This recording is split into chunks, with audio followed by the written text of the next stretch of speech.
When I came to Korea, I believe I had a fairly clear idea of what feminism meant. In Mexico, it's on the streets, in conversations with my friends, in protests, in the way we talk about our safety and everything. It's really loud, it's emotional, it's part of survival for many women. But here in Korea, the word feminism carries attention I didn't expect.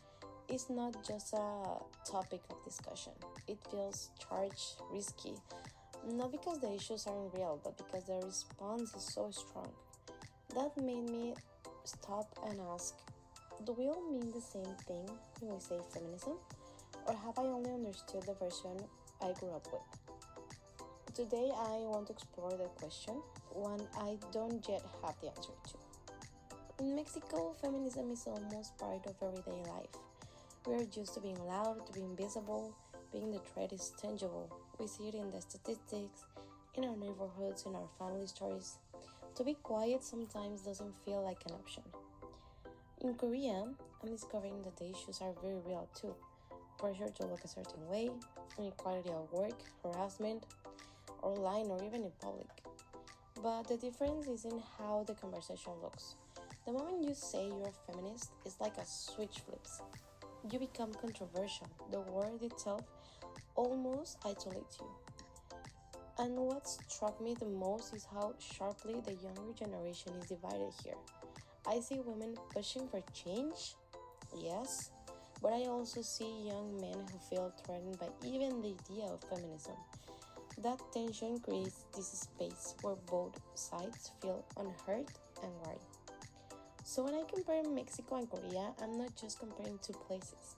I'm comparing two languages of feminism, two cultural rhythms of how women fight for equality and how society reacts.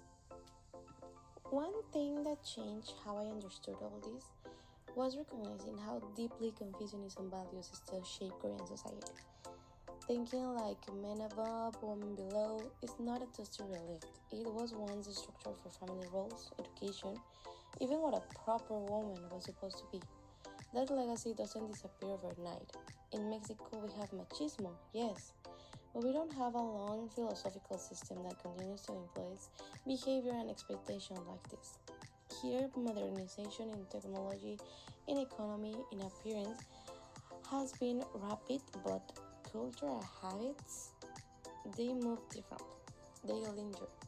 So when a woman challenges gender expectations here, she's not just fighting inequality. She's also navigating centuries of social structure.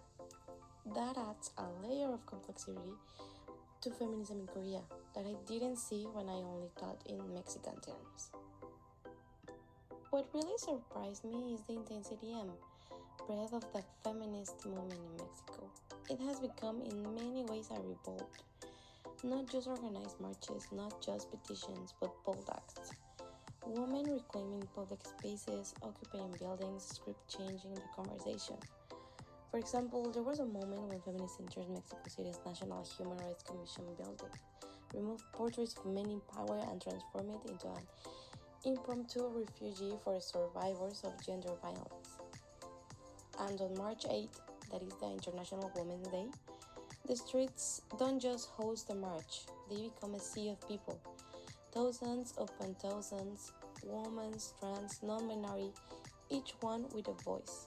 Many currently saying that femicides, impunity, it was the states, etc. In Mexico, the feminism I grew up with is visceral, urgent, often radical, because the danger is real. More than inequality is about survival. According to some reports, around 10 women are murdered every day here because of gender-based violence. So when I compare that with what I see in Korea, I feel like I'm looking at two different languages, as I said. In Mexico, the tone of survival-driven. In Korea, the tone is restrained, quieter, but it's still loaded. And in feminism, if feminism in Mexico has to be this radical just to be heard, what does that say about how we define equality? When does the progress become the only path left to being seen? Being here as a Mexican woman has been confusing in ways I didn't expect. I come from a place where feminism is part of conversation, part of identity. Here I found myself hesitating. I found myself adjusting how I present my thoughts. Sometimes I wonder, am I unfair to Korea by looking at it through Mexican lenses? Maybe. Or maybe the difference is real. Maybe each society's history, each cultural structure shapes what gender means in such a different way. To talking about equality might mean something entirely different in each place. And that brings me back to my big question. Can we talk about equality in a universal sense? Or is true equality something that has to be defined context by context? Honestly, I still don't know. But maybe not knowing is part of learning. In these past weeks, I've gathered facts, heard stories, walked streets in two countries, and tried to connect the dots. I learned a lot, but I also realized how much I didn't know.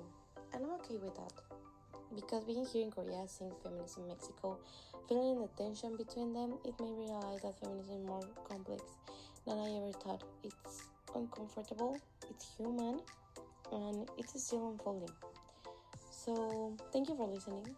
I'm still asking questions, I'm still figuring out, and I hope by doing that, I'm taking a step forward.